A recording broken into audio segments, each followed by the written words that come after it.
So I'm Steph Buswell. I work for CAMS in the Children and Young People's Response team, and I've worked with CAMS for about 10 years now, I think. Lovely. So Steph, you've been shortlisted for the Special Recognition category, and you have been nominated for an incident that you helped with a while back of a young lady of the age of 14. Apparently you'd never been in contact before, and that she was on a car park roof and wished to end her life, and from you intervening you have stopped that from happening. Yeah. And how do you feel now that you've found out you've been shortlisted for special recognition? A bit odd, because I feel like I was just doing my job, really. It was just an unusual thing, really, because it was a call that came in at 2 minutes to 5 when I finished at 5. And I just felt that I couldn't not take that call and stay with that as long as I could. And I think I eventually got home about 10 o'clock that night, I think.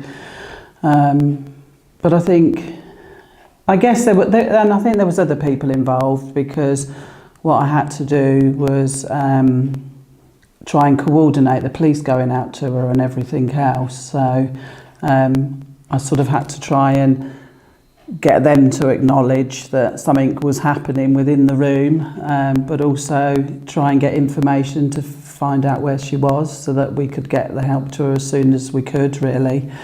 But also just staying with her, really, because it felt like, had I passed her over to our crisis team, because I eventually got her to come to where I was, and the police were able to trail her so they could follow her so that she didn't come to any harm.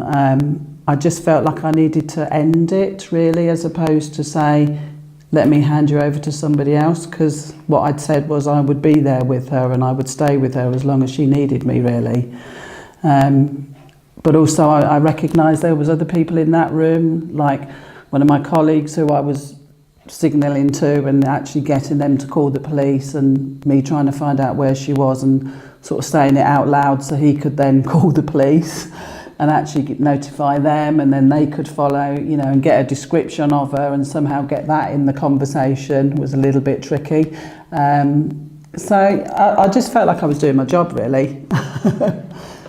But I was pleased with the outcome, that actually I managed to talk her down and she managed to come and see me, and we managed to get her the support that she needed, really.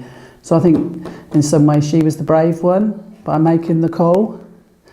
You know, that's how I see it, that actually, you know, that's a huge thing for somebody to do, and my job is to listen and hold that person and make sure they get the best possible care they can.